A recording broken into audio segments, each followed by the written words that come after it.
What's up, everybody? Welcome back and happy Thursday. I'm meteorologist Andrea Myers, bringing you guys your daily hail forecast, sponsored as always by C3 Group, Merlin Law Group, American Contractor, and Atlas. They're linked there for you in the description to this video, so go ahead and check them out. So we're back at it today. We've got more Michigan madness ahead. Potential to see all risks in the Michigan area and then possibly through the Ohio Valley states as well. So stay tuned for that. And then into tomorrow should be a little bit more low key, just some wind tracking across the central corridor of the U.S., pretty much from the plains out to the east. So we'll take a look at that. And then getting into probably the busiest weather pattern right now is going to be in the Atlantic. Finally starting to heat up. The Atlantic realized that it's hurricane season, so we got multiple disturbances on the horizon as well as Tropical Storm Franklin, and we'll take a look at where he is headed into this afternoon. So first, before we get into our weather, we got an upcoming event for you guys here. It's going to be the Beacon Golf Tournament in Oklahoma City. This is going to be at the Lincoln Park Golf Course on August 31st. So I think Frank is playing, and it's always a good time to play golf with Frank. He's pretty competitive, so get out there, see him. I think Derek is also going to be there, so we'll be out playing golf with the guys, talking some weather. It should be a good time. So if you guys are golfers or just like to be at golf courses, check us out at the Lincoln Park Golf Course on August 31st. So now getting into our current conditions. We're really clear across the central part of the U.S. and the southeast, and that's because of that ridge that's been keeping that heat dome in place and just baking the southeast. Up ahead, that is kind of where we're getting those disturbances, where we're getting a little bit more rain, some cooler weather, and then out in the Ohio Valley particularly, that's kind of the north edge of where that ridge meets some low pressure systems. Got a lot of cloud cover up through Michigan and up through the northeast right now, and we should see some more storms forming in the Minnesota and Illinois corridor into later this afternoon and evening, and tracking into Michigan. So watching that. And then here's Franklin. Stay tuned to watch more on this at the end of the show here. We're going to have everything tropical coming up for you guys in a little bit. But again, here's that ridge that's just sitting through the southeast, and that's why we're getting triple digits through DFW area, Houston, and through a lot of Louisiana, Arkansas, Mississippi, seeing really hot, muggy conditions from that high pressure system. No storms through there because of that. The only chance for disturbances are going to be anything that can jump up and over that system through, again, like the Minneapolis corridor down into Wisconsin, through the Ohio Valley, and we've got that little wave in our jet stream that's going to fuel those storms out that way into this afternoon and evening.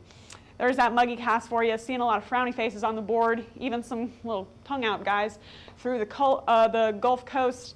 Should be really kind of just sticky through the region into today, through tomorrow. Not seeing much relief by tomorrow afternoon, unfortunately, for us. Even Denver is seeing a little bit of muggy conditions tracking all the way up to the Rocky Mountains, as we just have that high pressure system that's letting all of that Gulf air come up into the central U.S. and the southeast. So waiting for that pattern to break down, waiting for that heat and humidity to get out of the way. But it is fueling a little bit of instability, particularly through the Ohio Valley. We got that really high lift in the atmosphere. Now for hail, not going to be super great for today, and it's because the upper atmosphere is pretty warm, so you can't get any ice formation through there.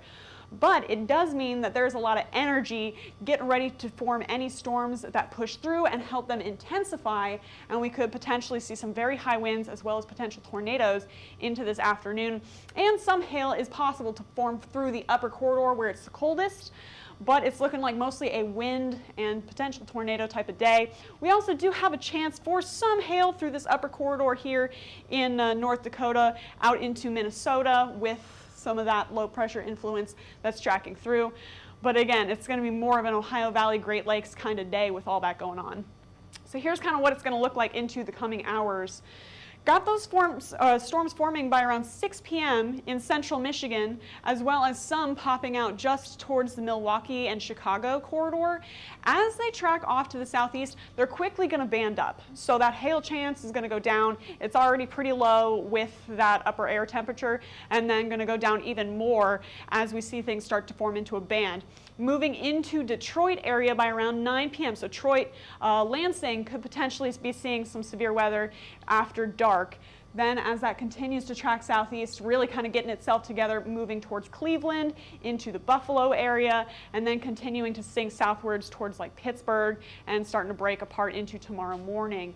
But bottom line, some pretty decent winds off of that, as well as some rotation could get us some nasty storms into tonight. Out into the Central Plains, much more scattered, very different story. Seeing a couple of storms developing here from Nebraska up through South Dakota and North Dakota. Really few and far between initially, and then we'll see more form, more coverage, more intensity, potential hail out through that way into this afternoon and evening as those storms track east.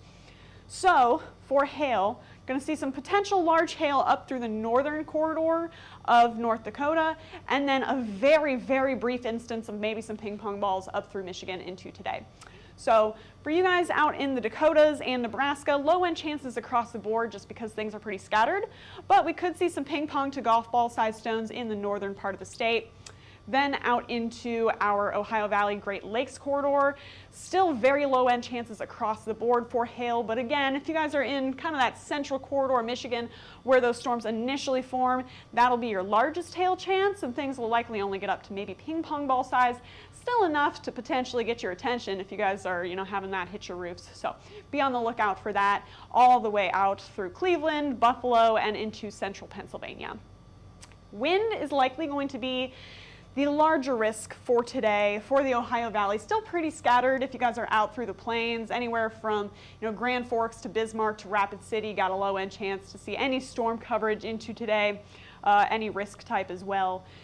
Then once we get out into, again, Michigan, Ohio, Pennsylvania, where that band forms through kind of the Great Lakes region and tracks into Grand Rapids, Lansing, Detroit, potential to see some very high winds off of that, upwards of 60 miles an hour. Could potentially blow some stuff around, so security, lawn, furniture, take your trash in if it's your trash day.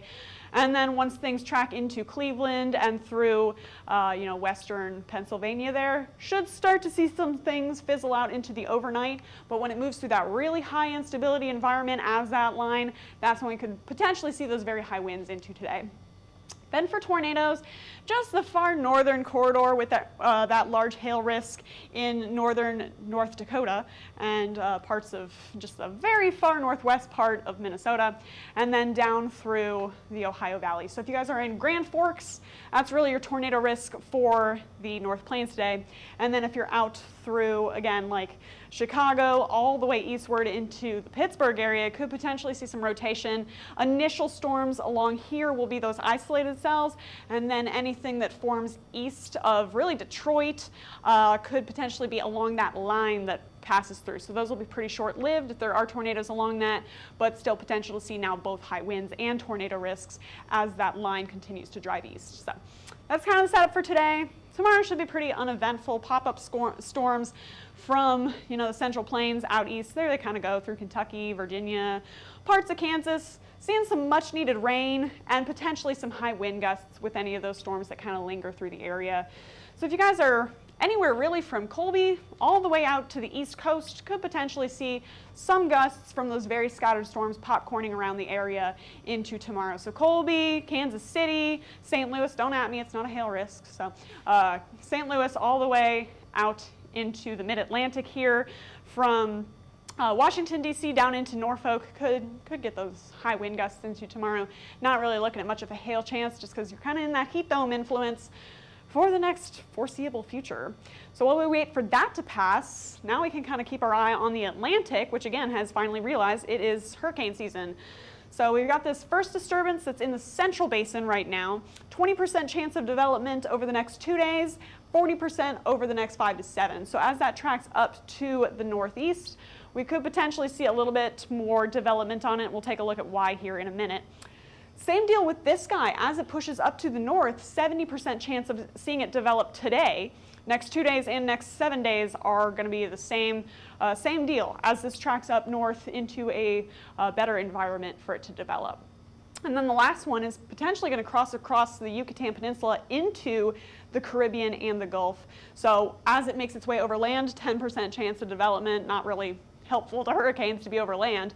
But then once it moves back into those warm Gulf waters, that's when we see that chance for development start to tick up a little bit. And we'll see what we can get as this tracks now into the Gulf. So keeping our eye on this guy particularly for the U.S. here. The other two should stay pretty much in the Central Basin. Then for Franklin, so this is over kind of the Caribbean Bahamas area, 60 miles an hour for its current wind speed, so just breaking that severe wind as that tropical storm. Then as it kind of lingers around the western basin of the Atlantic, going to see potentially development into a Category 2 storm as it moves into those warmer waters and that lower wind shear. So 105 miles an hour expected on the track at the end of the forecast run here by Tuesday. So we'll see what Franklin does over the next little bit. But here's kind of what we're looking at for our conditions for the Atlantic and why these storms are just taking off all of a sudden. For heat potential, you know, anything along kind of the equator up into the Caribbean has a bunch of heat, so it's basically just that energy that those storms need to form. And, you know, anything, again, that crosses across the Yucatan, moves into the Atlantic Basin, the Gulf Basin here, could potentially see some better conditions for development for that reason. And then we've also got very low wind shear, so you want that pink here. That's where we have our low wind shear. As they follow kind of that track up through the Central Basin, up through along kind of the U.S. East Coast there, into the Caribbean, we've got plenty of areas that have very low wind shear. They have nice warm waters, tropical cyclone heat potential. So those storms are, again, linking up with that, and that's just helping them take off into this week. So kind of watching that, particularly watching Franklin right now, and then this disturbance expected to cross across the Yucatan. We'll keep you guys updated as things progress. But that is what we're looking at for the next 48 hours here, as well as the tropics. If you guys want to continue to get updates, you can follow us on YouTube, Facebook, Instagram, Twitter, and TikTok. Hit See First on Facebook so you never miss a live video, and smash that subscribe button everywhere else. And then if you want to get in contact with us, you can go ahead and scan the QR code up above me or click the link in the description to this video. That'll get you access to all of our products.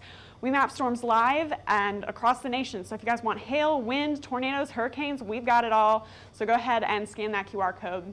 Then if you want more info, you can give us a call at 855-334-4245. Email us at info@hailtrace.com or check out hailtrace.com for more details. And for now, I'm meteorologist Andrea Myers. Thanks for watching.